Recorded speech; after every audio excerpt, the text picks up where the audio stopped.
and welcome to the Rearview podcast. It's me, Tom, and I'm joined, as always, by the wonderful Mr. Reese Keeble. Hello. 2 weeks off. 2 weeks was beautiful. And now I'm back talking to you in a room. Fantastic stuff. 2 weeks off, we're back, and now we've got another 4 weeks off after today, Yeah. So enjoy your holidays, mate. I was going to say it is quite nice that F1 have thought about our lack of dedication to the cause, and they've really took it into account that we can only probably really be bothered once every 2 weeks or so, so they've delayed it a little bit. They've done really well there, and it's nothing to do with any kind of war going on in the Middle East. Nothing to do with that. Conflict It's or just anything to do with us. Yeah, I didn't. Yeah. Exactly. There was no conflict in Japan, not this century anyway. So That's a home run. we had a Grand Prix, Reece. We had a Grand Prix. We had so we can racing. talk about Yep. that. The Japanese Grand Prix. Before we start on the Grand Prix, go on. Are you about to jump in and say what I'm about to jump in and say? Well, yeah, but I'll let you do it. No, go on. No, you're more elegant than I am. It's time for... That was cool, wasn't it? Did you like that? The Rearview Predictions Championship! Woo! So, before you start saying scores, a little look behind the rear view curtain, if you will. I got a screenshot sent by you to me. A little bit of Chuckle Brothers there. A little bit of spoilers. Yeah, and one of us has done really well and the other's done really bad. And the way that you want to get into this, I think you're the one who's done really well.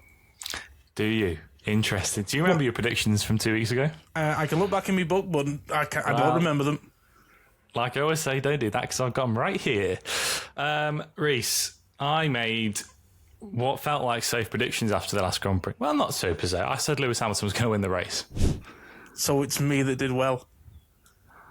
You said George Russell was going to win the race. And he wasn't even on the podium. Neither of our winners are on the podium. Okay. But I'll go through yours first. Just to recap, everyone, going into this weekend, the results were you were on 9 points, I was on 8 points. You had a good first week, I had a good second week. Yep. So it was all to play for. It was all to play It was all up in the air still.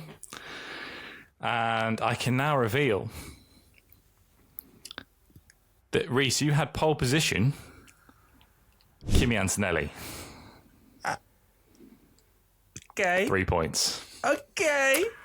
You had first place George Russell, 0 points. 0 points. Second place, you had Kimi Antonelli, who obviously won the race, but that's only 1 point because you ended second. Yep. And third place, and I don't know what led you to do this, you had Charles Leclerc. That's another 3 points because he came third. So Reese, despite getting your first and second wrong, you got your pole and your third place right. You got 7 points off the back of today.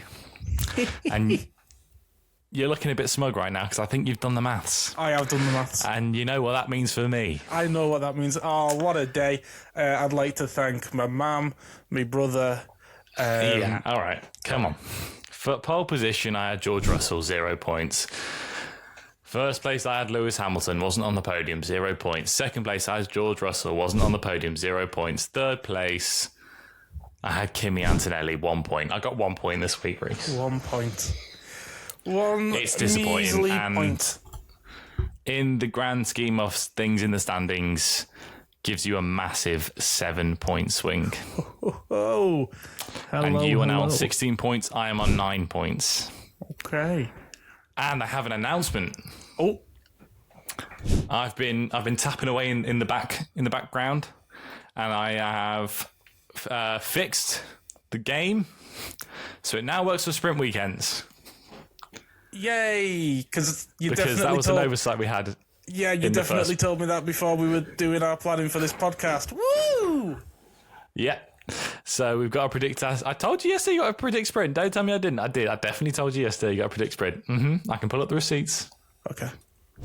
No sprint pole though. So it's the way it's going to work with sprint races. We'll predict our top 3 podium for the sprint race. We're not going to predict sprint pole.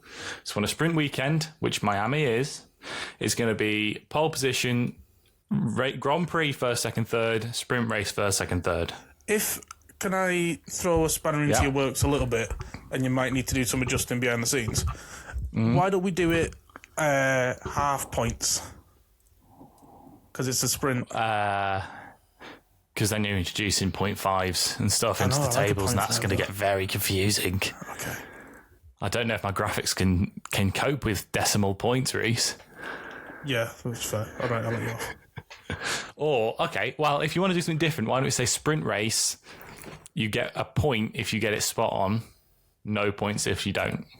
Yeah, perfect. Because it's not worth as much as the real race, is it? So, it's... Yeah? I think that'll work. That's different. Okay, so sprint race, maximum you get is 3 points if you get the podium spot on. Yeah. Okay, fine. That works for me. We'll do that. We'll go for that. Okay, right. So we'll get to our predictions for Miami at the end of this episode, but it's a lot of ground for me to make up on Reese next week. But, there's big point swings in this. We've seen that this week, so everything is up for grabs still. Shall we get on to the Japanese Grand Prix, Reese? The main story of the weekend wasn't the fact... I mean, it was the fact that Kimi did well, obviously, but the main story was this horrible, horrible crash. 50 G's crash that Oliver Bearman had. Jesus Christ. Yeah. Very good. Yeah, mate, honestly. And the sole root, the cause of that incident? Was it the old clipping? It was, well, no, it was, but it was Colapinto slowing down his car for the corner. Well, not for the corner, for his recharging his battery. Yeah. The closing speed being much larger than what Bearman was anticipating. And suddenly, he was right there. And I saw a great comment online about it after the race. That happened in dry, clear conditions. Yeah, imagine if it was very wet. good Imagine if there was spray. Imagine if he couldn't see Colapinto. He wouldn't have known to avoid it onto the grass and just take himself out. He'd have gone at 150 kph into the back of Franco. Yeah, that's a very good point. And it would have been a lot worse. And, we've got this break now, like we alluded to at the start. The FIA put out a statement saying they're going to review it, but they need to change something because that... And I'm not blaming Colapinto for this, by the way. That's just how he's driving how the engine's designed to be driven. But it's dangerous. Yeah, you can't be having crashes like that and just like, well, that's F1 now, because it's not, And it coming out afterwards that the drivers have spoken to the FIA about it. They've already made complaints about it. They said that exact thing would happen, and it happened. Yeah. I think we spoke quite well last week about the fact that we do enjoy the racing, and it is better. And I think that was true in this race as well. Generally, it is a better entertaining spectacle to watch.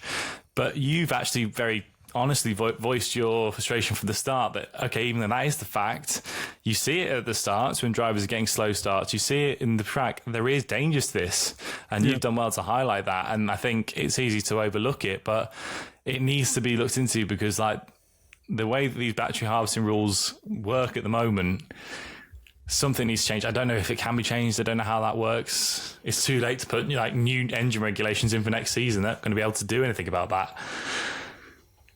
Yeah, it's scary, isn't it? It is. Shall we move on? That was all the grim news from the weekend. Should we move on to the kind of happier, goody news? I want to say good news. Well, I mean... From my perspective, I think Oscar put it best. When we actually do some laps, we're pretty good. Yeah. McLaren looked all right. McLaren looked all right. And I wrote down in my notes, it looks faster than the Ferraris. I think I genuinely think if the safety car hadn't have happened, if Bearman hadn't crashed, I think Oscar would have won that race. 100% agree with you. And I think Oscar looks a lot more comfortable than Lando. I don't think Lando looked bad today, but I don't think he looked good either. Do you know what I mean? I don't think. And he I don't know if you saw his interview after the race. The first question was, "Did you enjoy that today?" And his kind of reaction was, "Not really." Do you get he was happy, obviously, that Oscar got on the podium. Do you get a sense of that Oscar's adaptability is a bit higher because obviously he was in the Alpine Drivers Academy, and then he's had to adapt into the McLaren, and then obviously these new regulations? Yeah, it could be 100%. And it could be that he's more recently been in Formula 2. And I think these cars are probably similar to that level of car. So he's probably more familiar with it in that sense as well. And I think generally Oscar is, I think you can kind of look at Lando's career so far and seen how long it's taken him to get used to driving at the front.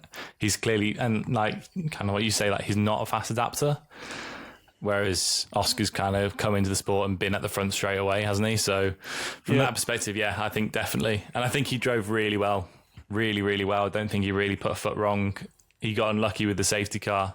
And apart from that, I think he had a really good weekend, considering that was his first time driving one of these cars as well. Apart from obviously testing in the sprint race, but all the other drivers around him have had 2 races worth of knowledge of how to drive these things, which Oscar hasn't had. Yep. And the fact he's just gone straight out there and done that, really impressive, I thought. Tip of thy cap to Mr. Tip of thy cap. So. Quite. And I think he took P2 well as well. Yeah. You look at George, who felt like he deserved something from that race. Oscar got done by the safety car just as bad as George, if not worse, because like I say, he probably would have won.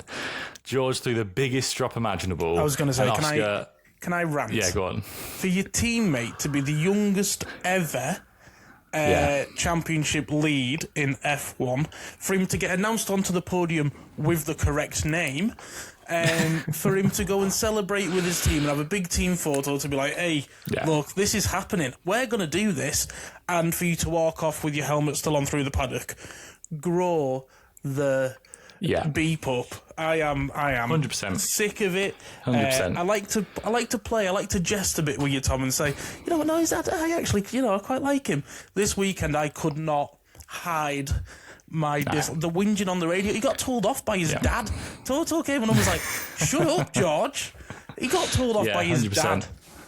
100%, and I think he needs to work it out. I don't know if it was just a case of he didn't set the car up right or something like that, but he was taking out on the wrong people. That was a bad race from George today, and he was not. He didn't look, fill himself with glory, did he? Embarrassing. Yeah, if you're a team principal, if you're a team principal and you're looking at that, you're thinking Toto's having to do a lot of man management. If I was to say to you at the start of the season, we've got this very cool-headed, quite calm character in the car, and we've got a veteran in the car, and we've got a 19-year-old in the car. Do you know what I mean? You're not putting the 19-year-old with the cool, calm and collected, are you? But that is exactly what it is. But that kind of leads me on to the point that I want to talk about. That Mercedes looks beatable. And I think the worst case scenario for Mercedes now is to have a 4-week gap till the next Grand Prix. Yeah. Because everyone else is catching them a lot faster than I think anyone thought they would. Yeah, I think R&D is going to be very, very high on these 4 weeks off. I know it always is, but I think we're going to see it as fans quite quickly. Yeah, and I think my main takeaway from the McLaren's resurgence, as it was from China, although they didn't run in China, Lando ran in Australia, and that car looked like it was, 45 seconds off the pace? It wasn't a great car. Where you look at how it's run this weekend, considerably better. It looks good for McLaren, and they've come a long way in that short space of time. Yeah. They've got the same power unit, and you get a feeling that they're doing a lot of running on the simulator back at the factory, a lot of fine-tuning, and they're working out how to run that as well as the works team are. Yeah, and I think Mercedes will be a bit threatened by that. From Australia to now, I think a couple of mechanics has gone, they've had the old, do you know what I mean? If I do that in that way and just change that dial ever so slightly, and then that will do that, and it is very much looking like the Mercedes works team, their dominance is very much coming to an end. I hope so. And I hope that what it results in is a proper close championship. And I think, like, we've got the cars, like I've kind of said, that they do race better. And okay, Kimi won by, 14 seconds or whatever it was today. But if that safety car hadn't happened when it was, if Oscar had stayed with him and had a good race with him, the engines get closer. I think we can see a good little championship battle come out of this, despite what the first few races have looked like. And I'm very interested to see how a circuit like Miami treats the cars compared to these last few Grand Prix. You know, it's a street track. It's going to be different. It's got a massive straight. I was going to say, there's that big straight. There's a lot of flat-out spots in Miami. There's that, is it turn 3 to turn 6, which is basically all flat-out. It's going to be interesting to see how these new regulations cope with what essentially is a high-speed track. 100%. One last shout-out before we get on to Miami. I've got to say a shout-out to Aston Martin. They finished a Grand Prix. Woo! Well, Fernando finished 18th. Yeah, Fernando finished 8th. They finished the race. Stroll didn't, but they got to the end of a Grand Prix. His hands didn't shake off. Hopefully he's still got feelings in his hands. And, of course, the big news for Fernando this week, and the real reason to congratulate him, he's now a dad. Congratulations, Fernando. Like 43? You beat him to it by quite a few years there, Tom. I'm better than Fernando Alonso. I beat him in a race. Yeah, look, it's a bleak milestone to achieve, but well done to Aston Martin. They finally finished the Grand Prix, and hopefully, with Jonathan Wheatley coming in a year's time, what an insane gardening league. Nothing about this deal makes sense to me. I've got to say it. Nothing about that deal makes sense to me at all. Why would he leave a fairly successful team in Audi? Yeah, I guess. It's all about, and he gets baby. He gets a paid year off now, doesn't he? Huh? He's got a year's gardening leave. He gets a year off paid now. Yeah, and it's the year off when the car is absolutely abhorrent. Yeah, so he gets to rock up next season and be like, yeah, I did. This is me. Yeah, that's like me taking a year off school, get a really bad Ofsted report, and then I come back in a year. Ofsted come in a year later. Why would they? It's every 4 years. But they come in a year later and say it's outstanding, and I go, thanks. That's because I'm here. That's Reese's analogy of the week, is it? Yeah, I'd noticed I hadn't chucked in many this week. You've got to get one in. There's one. Right, should we have a look at Miami? Let's have a look at Miami. Oh, welcome to Miami. All right, let's start with the sprint podium then. Reese, who is your third place? Third place. Podium? I think we should roll through the sprint. Third place, I've gone for Russell. Mm-hmm. Second place... Or do you want to do your third? No, go on. Okay, second place, Oscar. First place, Kimi Antonelli. I like it. Nice. Okay. Interesting. My third place, Charles Leclerc. Second place, Kimi Antonelli. Okay. First place, Oscar Piastri. Wow. It's a sprint win. I reckon he's coming back next week. He's stronger than ever. He gets that first place. Fine. Pole position. What are we saying? So I have gone for the young 19-year-old Kimi Antonelli. Oh, he's gone for Kimi again. I'm risking it. I'm sticking with it. He wasn't even on my sprint podium, so I don't know why I'm doing this. I'm giving it to George Russell. Oh, okay. It's a risk. Right, race podium. Third place. Go for it. Third place. Mr. Charles Leclerc. You think Charles on the podium? I put him third in my sprint podium. I'm also not putting him on my rate. This is so inconsistent for me. Third place, I've gone Kimi Antonelli. I feel like mine need a bit of explaining, but I'll explain it after. Second place for me, I've gone for Mr. George Russell. Okay. Interesting. I guess you'll explain it after your winner, right? Yes. Okay. Second place for me, Oscar Piastri. Okay. First place for me, Oscar Piastri. Oh, he's gone for the win with him. Oh, interesting. Okay. Do you want to explain? Or are you just going to leave that? Well, I'll let you say who your one is, and then I'll say why Kimi hasn't featured on mine. My race win I've given to George Russell. I think he bounces back after Japan. He gets pole, he gets the race win, and has a bad sprint. That's my prediction for George. So was Antonelli not featured in your podium? No, he's third. All right, sorry. That's me for not listening. So the reason I haven't is I think there will be a safety car. You can almost guarantee it with Miami. There will be a safety car. I think it's going to be in a similar situation where both Kimi and George will get put on different strategies. George will whinge and probably get the better strategy. It'll probably hinder Kimi's race. Fair. That's what I'm thinking. And Oscar takes advantage. Yeah. I like it. It's not bad. It's not bad at all. Right, well, we've got plenty of time to sit on these predictions and see if they come true. We will see you after the next Grand Prix in 5 weeks' time, I guess, technically. Yes. 4? I'm not sure how time works. Whenever the next Grand Prix is, have a lovely April. We'll see you in May. That's what I'll say. Yeah. Until then, we'll see you next time. Thank you very much. Bye-bye.